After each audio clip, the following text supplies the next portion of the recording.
besides anything that we have done, I appreciate it because you saved a life, and you did not hesitate to do so.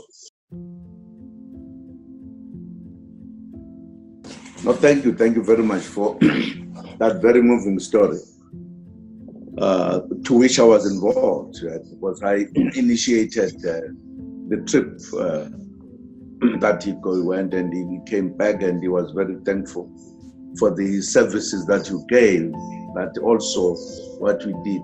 He was very clear, and I think it's still clear even now, that we saved his life. He was really going. I think life, as we said earlier, is a rather complex thing, because if you take that trip, you would think after the trip and everything, there was very little thing that could separate you from him or whatever. But as you say, we haven't talked since, after that, of course, we did talk, but it has been a bit time. But that was one of the most important thing that, besides anything that we have done, I appreciate it because you saved a life, and you did not hesitate to do so. There are few things in life that demonstrates the real human being of a person that you know. And I think that was one of the operations you undertook, which for me, it indicated what type of a human being you were.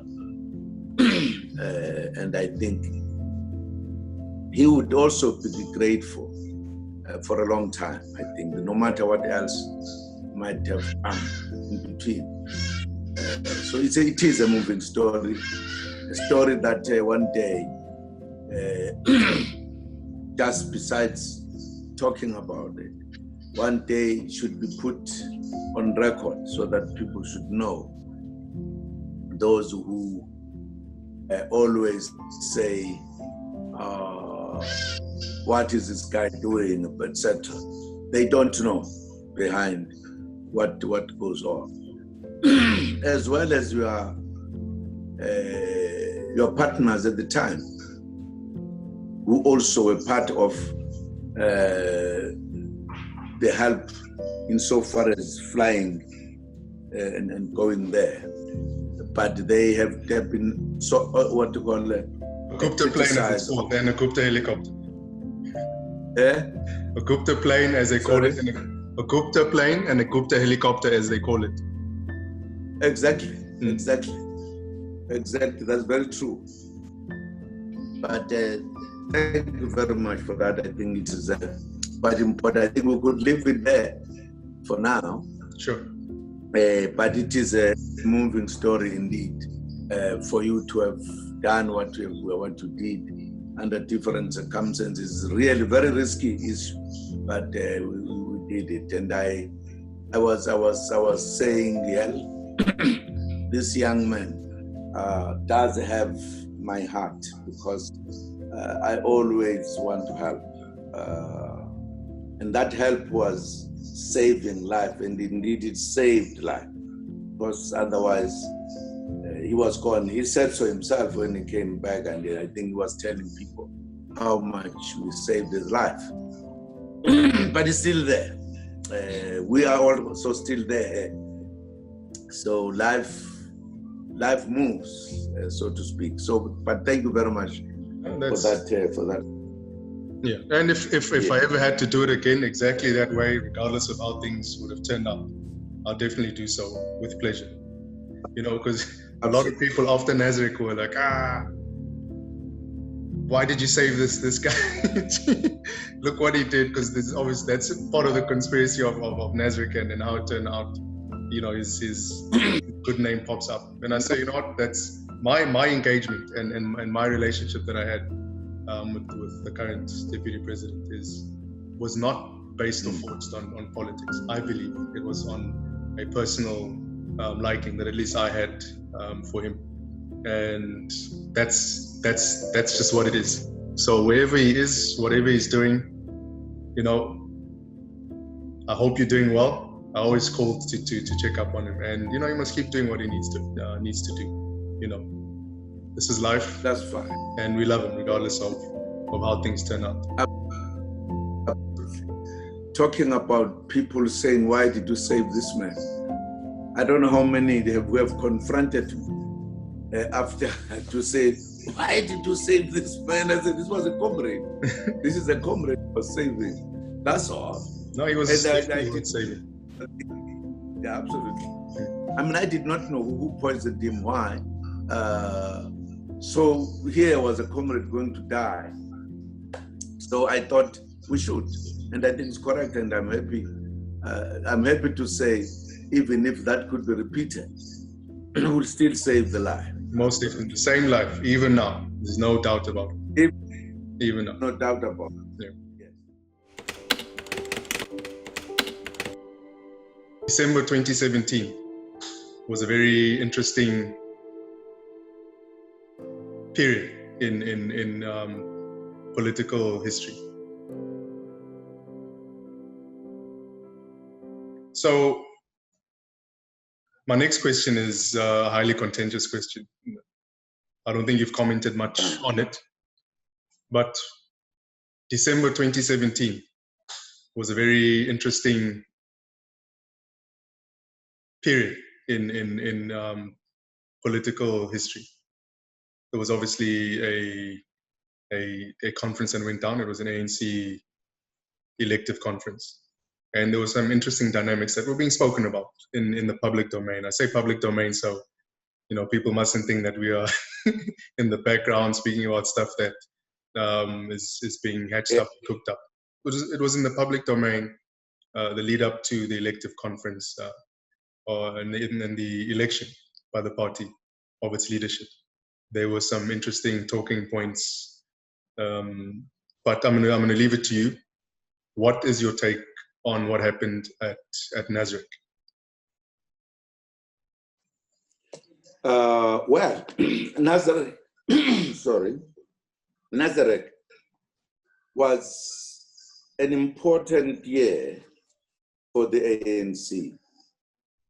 I think it was at a point where the ANC could have picked up itself and move up in terms of its task, in terms of its everything.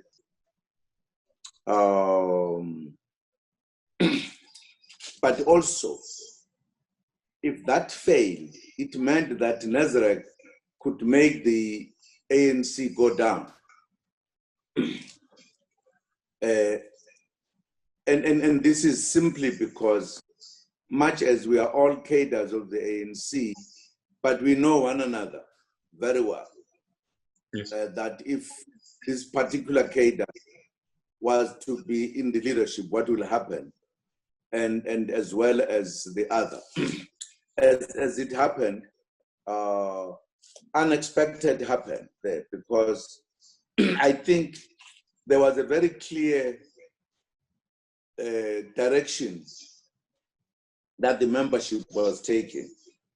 But unfortunately, the issue of money came in the manner that it had never been before, which means, as now evidence has come to the fore, what happened, which means you were either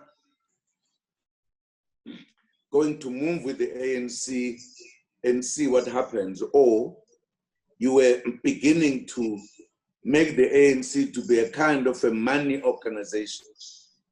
Now, once the money played its role, it meant that, therefore, the ideological strength of the ANC was being seriously battered, so that you emerge with the kind of ANC that was going to be driven by the money, like a business or even perhaps worse than a president. Because that in a sense would have undermined the integrity of the ANC and what it stands for. Because money moves the ANC cadres to a point where it is not the ideological beliefs and principles, but it means those who have the money. And therefore, you are in a sense turning the ANC into a business concern, wherein those who have money are the ones who are going to lead it. Those who don't have the money, they will always be thrown on the sidelines. I think that was the unfortunate result of Nasrec as we know today, because we have got information that even when the information came out, you had the kind of ANC that was not able to act even on that information swiftly to correct things, which tells you, leading up to that place, we were looking at it not from one angle as cadres, that this is an ANC, we want to move forward and implement things, etc. You were talking to people who were saying, this is the ANC I must buy. And once I buy it, it belongs to me. And therefore people who would have agreed to be bought would find it very difficult after that to stick to principles and other things. So that was an unfortunate kind of Nasrec as we know it today. So, I mean, a few comrades behaved in a very funny way, in a manner that, I mean, one comrade, some comrades were saying, was standing outside saying, where is this money coming? And mentioning people's names so that the money was to go and buy the delegates. So it's not like it only came up later. Some people witnessed, had people, they would tell you the story, what happened. I think the ANC was reaching its very unfortunate kind of level. One can sit back and say why and give all the reasons. I'm sure it will take a long time. Maybe some of us, if we'd still be having fingers, we are going to write at some point to explain these things in some detail. But indeed, Nasrec therefore left instead of helping us moving forward, but I think it left the scars that would take a long time to heal. So I think that's what we can say about Nasrec. I mean, just to make an example. Yes. Here is a president who says to Nasrec, goodbye. But going to Nasrec, having really identified key issues that were ANC issues, to say, therefore, these are the issues to deal with. Things like radical economic transformation, which really the members of the ANC were saying, here we are. The land issue, for an example, those were the issues that were put across at Nasrec. As we enter Nasrec, the issue of free education, for an example, being the kind of issues. These critical and cardinal issues were the issues that the ANC would have said, here is a program to implement. But I think the attitude towards that thereafter will tell you that the ANC was kind of a different thing. People had been intimidated with hunger, that if you don't go this way, you might be a suffering person, etc. But the one for me that takes the cup was when the new leadership of the ANC decided to say the president was left, which I think about 18 months, to run the country. They said, no, it's too late. He must go now. Why? No, he must just go now. There is a mood that is around, you must go now to allow this move. Now, it's the first time the ANC lost the respect of the leadership and began to really recall a president who had done absolutely nothing. I think those were the very serious shots that were fired after the national conference of the ANC. It was clear that here you were faced with a kind of a new situation, as I explained later, that was not looking at the principles, that was not respecting the membership of the ANC, that had elected people, that was not respecting even the decisions of the ANC. Why the ANC thought there should have been a gap between the ANC conference and the national conference of the country, which was done very deliberately, so that the new president will have time to grasp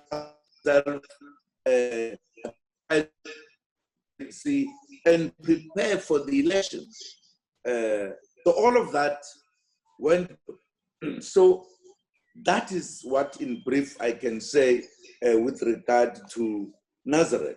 And therefore, Nasrec did not leave us with a happy mood forever. It left us with quite a number of unfortunate things that happened that we know of, as I've just mentioned a few. And therefore, maybe in one sense, it was a big lesson to the ANC, and I hope the ANC has learned the lessons that in the coming elections, we will act differently in terms of maintaining the ANC and its principles. Okay, so that is your view, as you experienced it, as you saw it, and you elaborated on that period in politics. Now, if from the other side, now if I say to you, okay, Dad, fine, cool, I hear what you're saying, but maybe you're just upset because the direction that you took and the side that you were on, or the horse that you were backing, whatever terminology has been used in politics, did not win. This is just you being upset. It's sour grapes. You're coming up with, or you and your supporters are coming up with conspiracy theories on why a conference and the side that you may have been pushing for lost. What would you say to comments like that? Because those comments are out there, they exist. True or not, they exist. No, I agree. If somebody said so, it would be somebody who was not in South Africa. I think the fact that money was the biggest which was seen is a reality. It's not a sour grape. It's a reality. That people were bought is no longer just what people saw at the time, is what has come to the fore as evidence. The amount of monies that came out is a reality. It's not a sour grape. We are not just speculating. There are figures. There are accounts. There's everything that was there. Secondly, the issue that a president was removed without any reason. When he asked, what have I done? Nobody could say. It's not a sour grape. It's a reality. And it was 9 wasted years. Huh? They speak of 9 wasted years. So in your tenure as the leader of government, there was a lot of decisions that were taken that took the country backwards. You depleted the state's coffers, and you completely obliterated the South African economy because of your corrupt activities, your proximity to people that were involved in state capture, myself included.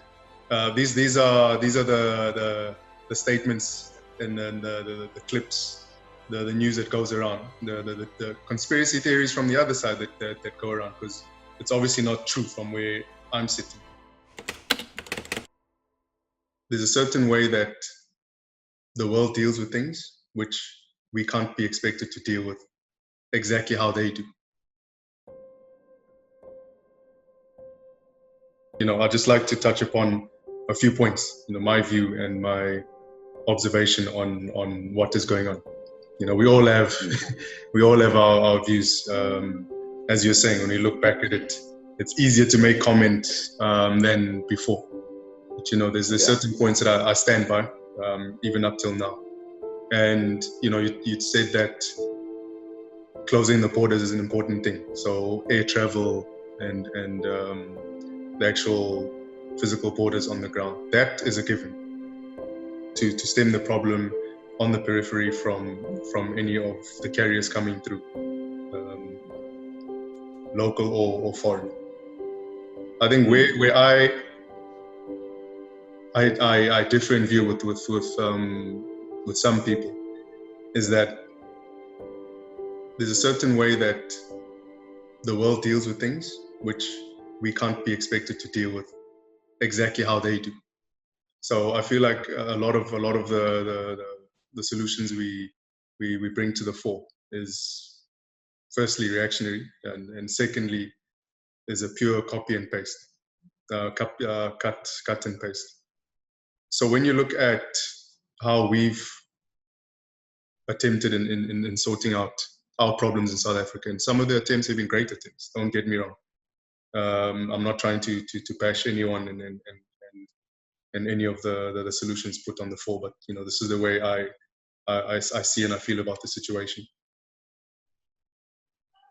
South Africa is a developing nation, third world. So certain issues that exist in South Africa do not exist in a lot of other places in the world. Maybe in Africa, but and in parts of the East and South America. But to a large degree, we have, when we touched upon this early on in this conversation, we have unique issues in South Africa. So now if we're going to deploy a complete shutdown of a system, being the country, okay, everyone stay at home, it makes sense on face value, at face value. But if you look at the ramifications, because there's no way that we wouldn't have seen the possible problems that could have occurred from a lockdown. I'm not saying the lockdown is the wrong thing to do. I'm just saying that I feel like it is quite excessive. It's an excessive thing to do at a point where there is a huge disparity between people that may have conditions that are favorable for their survival and people that don't have those conditions. So the poorest of the poor who do not have access to food and water, people that are not earning incomes, people that are now requested to sit at home, and people have been very good. They've taken the instructions very seriously, but then even in doing so, the circumstances around the environment is the issue. So now you're sitting in a squatter camp in a township where you're living on top of other people. What I'm saying is not new, but I'm just airing my views. Where social distancing is a very difficult thing to do, almost as a matter of fact, impossible to do in a lot of the poorer areas. There's no aid coming to these people as a first contact. We are sitting, waiting, and hoping to see what happens. Yes, we don't have many options, but as we're sitting and waiting, people are not earning. Starvation has been a long-standing enemy of ours in South Africa. So a complete lockdown is going to exacerbate this situation. You have plans that are put into place. There's been announcements of certain programs, and I get all of that. But I can't help but wonder to say, okay, but who are these plans benefiting? And I'm not even talking about from the financial side. That's a whole other discussion for another day. But when it comes to the South African society, who benefits from it? Because if you look at the way things are done, there's a lockdown, there's announcements that are made, there's progress in some respects. But the number of people on empty stomachs, the number of people not being able to pay their way through life is increasing. As a matter of fact, it's even surpassed the poorest of the poor. It's now in the middle class. There's been a shrinking middle class due to the economic conditions. But now we have We have a situation where the middle class now is completely being decimated. People are not earning. So now it's gone from an issue of the poorest of the poor, who are always casualty number one, to a lot of us that are sitting in situations where we can afford, but now our businesses have been shut down. People that are working in positions where they're earning good incomes professionally, they're not earning an income. They're sitting at home. How does one come out of that? Because whenever the doors open up, whenever the economy opens up, whenever the lockdown is lifted completely, the damage has been done. So I'm mentioning this to say that I believe that a full lockdown of South Africa was a bit premature at that time, for the reasons of the outcome. The outcome was always going to be exactly where it's leading up to. We're giving people, when people are sitting, we've pushed them to a corner, and we're not giving them an opportunity to come out of it. Now we'll be surprised when people react the way that they do, but we haven't given them any other chance to do anything else. So now that speaks of an unrest that has already started in pockets. I'm not saying that it's going to lead to an unmanageable situation, but chances are it could, because people have got families to feed. We all have families to feed. We're sitting here, we are able to converse via a video call, and probably have something to eat, food on the table this evening. But how long will that last for? Because a lot of people do not have the positioning or social standing that some of us might have, even though we're feeling the pressures, because none of us are earning at this point. How does the poor, the man on the street survive? A social, civil unrest is on the cards, whether we like it or not. And how do we expect people to do something different? How do we expect people not to go and fight for their families? We don't condone violence. We don't condone activities of looting, which are illegal in our constitution. But how are we supposed to survive? And then when you look at certain announcements that are made, I feel like it's very, very counterintuitive and counterproductive. Because now, on one hand, a lot of the announcements that are made are based on stakeholder discussions. They're based on collective interests. But these collective interests have got nothing to do with the man on the street. The poorest of the poor are not sitting at that table. If you look at the lobbying that happens, you look at media media outlets that report on a lot of the big companies who've lobbied government to open up some of their economies. We've seen that in the case of the exports of wine, not an essential service. We understand that it's a contributor to the GDP. We understand that they pay their taxes, but that's not our worry right now. Because if you open up for the one exporter, what about opening it up for the next man that runs a car wash? I'm just using an example that may not make sense, but that's just an example that I'm using. What happens to us when we read about iron ore companies being given permission to continue mining? We understand coal companies, even though the coal space and the coal pricing is a whole other discussion with its own shenanigans. But I think we can understand that electricity has to be generated. Coal-fired power stations are base load at the moment, so that has to continue. It is a necessity and would be an essential service, if you ask me. But running an iron ore mine and any other mine, gold mine, diamond mine, whatever it is not essential to the needs today. But that's still happening. So now, if lobbying is happening at that level where business people can lobby and get their way, who's lobbying for the smaller business person? Who's lobbying for my uncle, my auntie, my cousin, my brother, my sister, who sells vegetables on the side of the road, who forms part of a very large informal sector? They're not being looked after. And these are the issues that concern me, because if we are favoring a certain grouping of people and ignoring another, that are actually the people that we should be focusing on, that is a red alert for me. Now, taking it a bit further, you have programs put into place, and a lot of it seems to be driven online. Online meaning you need to go online, apply for coupons, apply for grants, social grants, etc.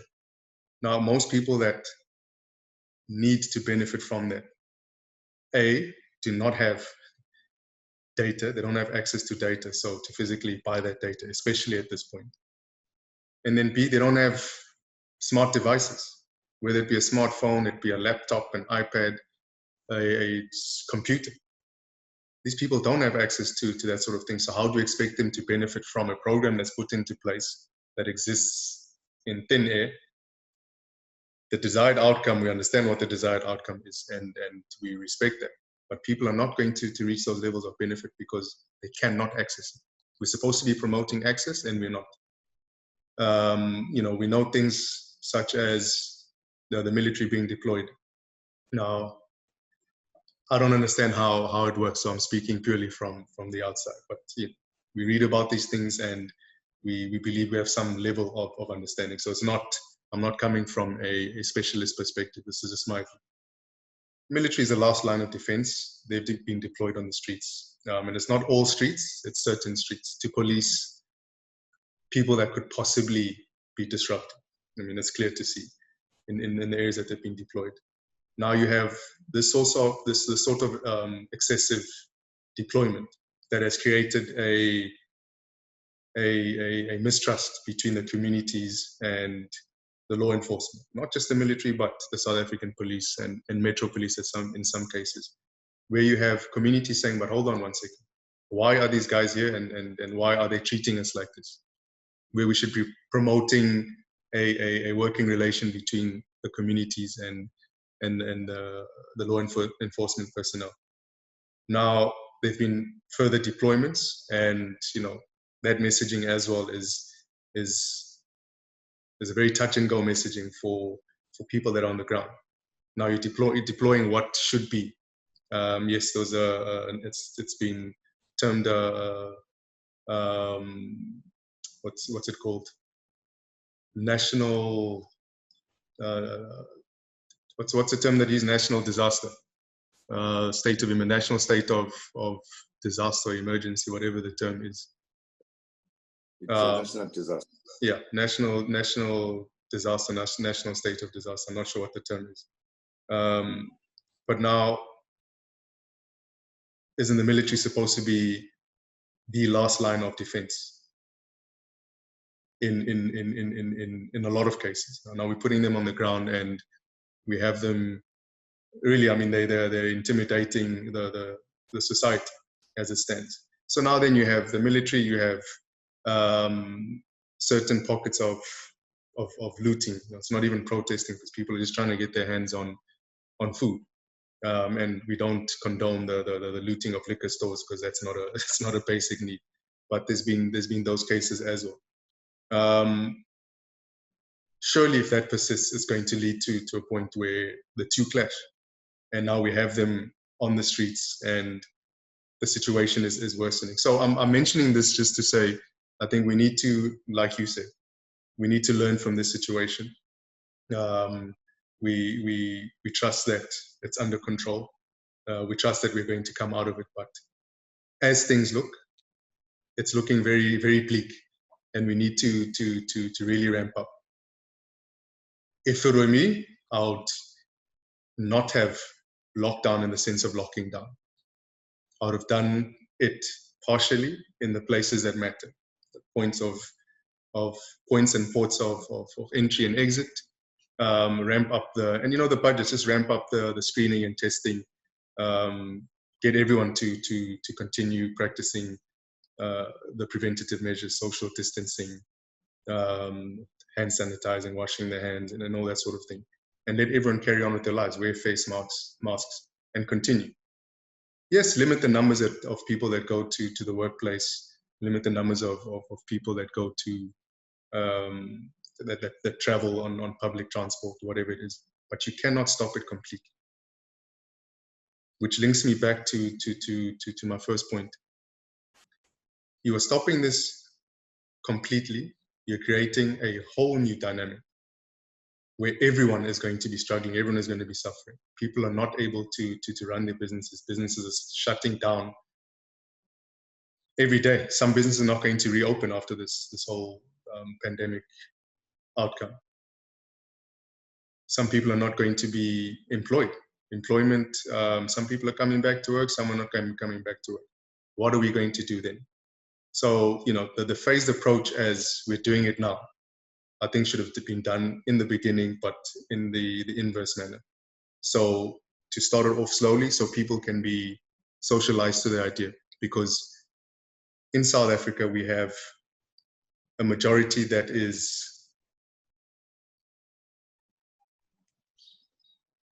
lives in poverty. In South Africa, we have, like, it's not like anywhere else in the world. You have a majority that does not control the economic setup, right? So they don't determine how that goes. They're sitting there and they're looking for hope. They're looking for leadership. They're looking for a way up, and we are completely ignoring those people. And those are the people that will cause the biggest problem. Not because they want to, but we leave them no choice. We can't have a situation where we leave our people no choice. That's not an ideal situation. Can we help everybody? That's the idea. Is it a possibility? It's very difficult to do so. So I'd say no. But can we help as many people as we can? That's something that we should be doing. So who's lobbying for the poor? That's my question. And I just wanted to touch upon those points because I feel like the poor people, which, you know, there was a number that existed pre-lockdown, and that number is definitely grown exponentially to a point where some of us that may never have believed that we'd go back to the conditions of being poverty-stricken, or some people that have never understood what poverty is about. Poverty is staring them right in their faces, in their homes where they never thought they'd ever be faced with that situation. It's not a nice thing, it's not a nice feeling, but that's the reality. So as we're sitting here today, let's all understand this issue touches everybody. The issue of poverty and unemployment is not just a black issue. It's not just minimal to every other race or creed that exists in the country, because yes, there are people that live in poverty that are not black. But what I'm saying is the numbers speak for themselves.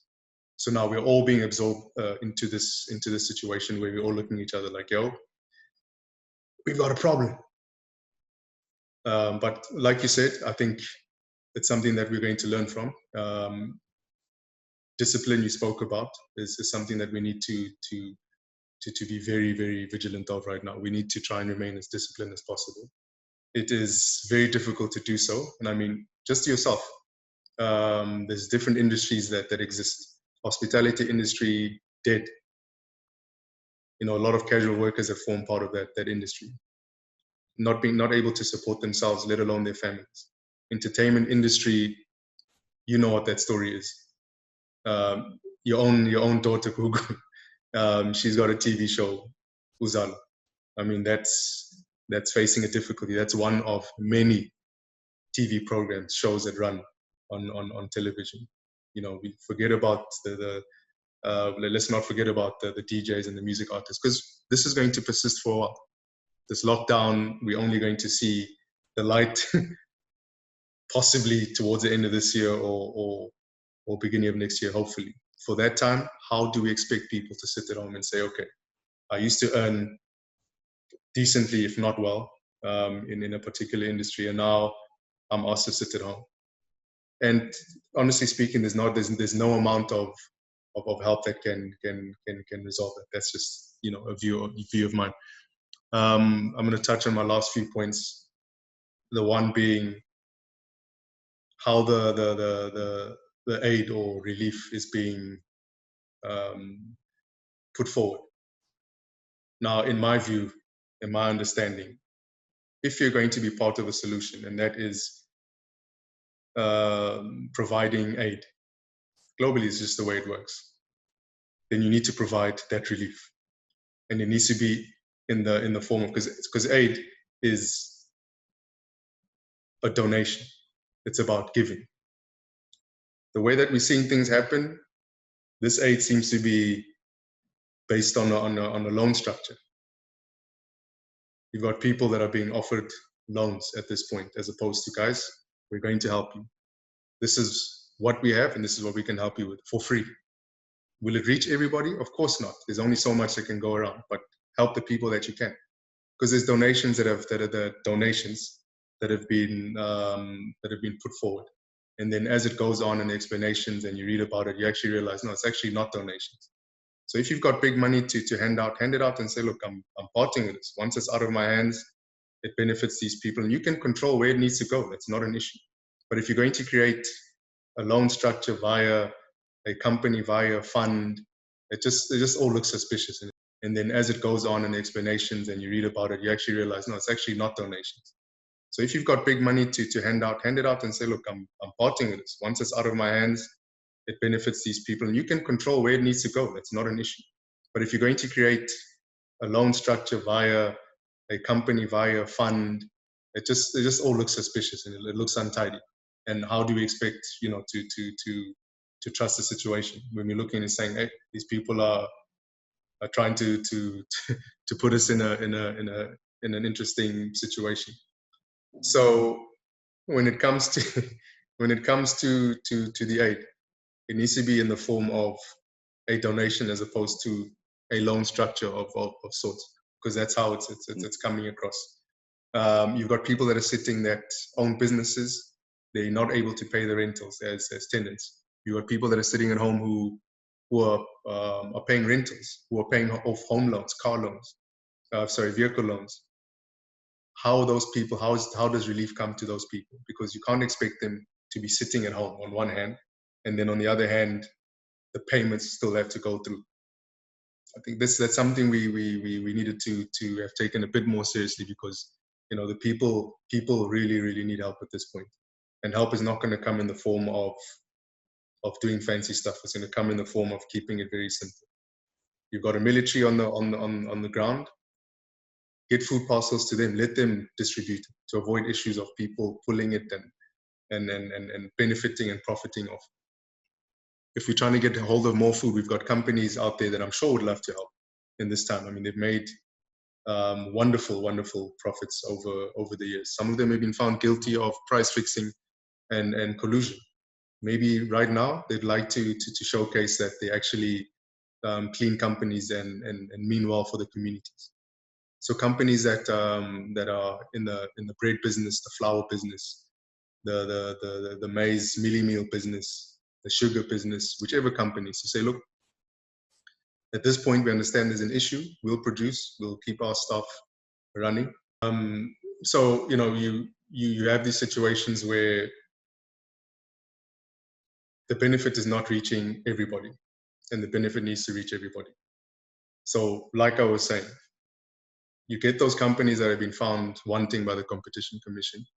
I'm sure they'd love to contribute at this time of need for the people to say, you know what, we'll continue employing our people. We'll work around the clock, 2 shifts or 3 shifts, 24-hour shifts.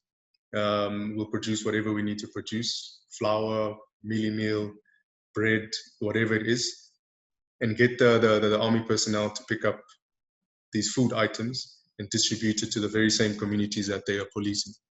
I think that would be, it's a simple way of looking at it. It's the way, it's not rocket science. This has happened in many other places in the world. And at least that will create some sort of level of trust between the communities and the law enforcement agencies, instead of what we're seeing where there's almost an antagonizing rift that keeps getting bigger. So those are just, we live by ideas. Hopefully our ideas are heard. We hope that the right thing gets done. We trust that the right thing will get done. But that time of completely ignoring the people that need the help, the desperate people that need the help, that time is gone. I think we see the situation for what it is, and unfortunately for the time which is now, the middle class is becoming part of that poverty-stricken population, and that's a dangerous part. So people that may not have seen what some of us have said for years will be seeing it now, because it is a real thing. The majority is becoming the poverty-stricken majority is on the rise, and we need to stem that right now when we can. And then my final point on that is, from a healthcare perspective, the testing to see who's carrying, who's a carrier, who's not a carrier, who's infected, the infection rate, and that sort of thing needs to continue. We all expected it to be far worse than it is now. Maybe we're not being told that it is, but from what we see and then what we hear, because we live by communication. There's certain rumblings that happen. There's certain whisperings that happen to say, look, we expected this to be a whole lot worse than we thought it was. There's some people that have said that in the townships, in some of the squatter camps, expected it to have already run like wildfire. Now, I don't know if it has or it hasn't. I don't have access to this information. But some of the doctors have said that, fortunately for some of the immunization or inoculations that we have at a young age, that's helped a lot of the squatter camp and the squatter and the township community survive this pandemic. There's a certain level of immunity that's been created because of the exposure of generally the less fortunate in South Africa, the exposure to viruses and how it's built up the immune system. True or not, this is something we'll find out, but this is what I'm being told as I speak to people on the ground. So we keep an eye on it, and we not only hope for the best, we will come out of it. I'm positive that COVID-19 we will surpass. I think that is something that we'll get over head and shoulders past this situation. The issue is the ramifications post COVID-19, the issues that will be presented with the unemployment and more especially the starvation, which have been our issues. And part of the triple threat that you politicians always speak about: unemployment, inequality, and poverty. It's only going to get worse if we do not deal with this realistically and favorably to the people that are not favored by the conditions. And that's my thought on the current lockdown. Well, thank you. I'm happy to hear your thinking as well. I think your thinking touches the systems, because it is the systems that divided the world west and east, and the systems will never change. I mean, those who have it now, they might look good because they're giving something. It's just a bit, nothing else. But I hear you. This has been the first experience, and I think with all the apparent shortcomings or whatever, but I think nevertheless people have tried. That's true. Next time it will be much better, but it is true that it's a very loaded dice for poor people, as always. They're always behind and etc. I think people will realize the kind of things that what could have done it better, etc. And I think in another pandemic during this generation, we'll be better prepared, I think. Sure. I hope so.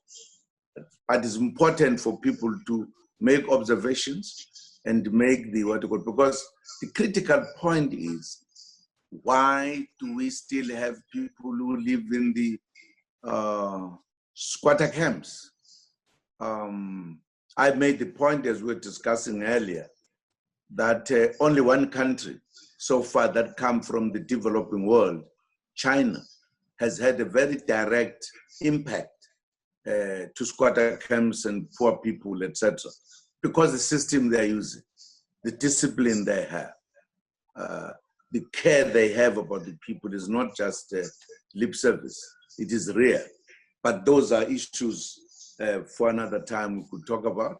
But thank you very much. I'm happy to hear your ideas, your thinking and everything. And I'm more happier now than I have been that you think about the problems of the poor people. Well, that's a critical point. No matter what happens, if we're not able to deal with the problems of the people, then we remain with the problem perpetually.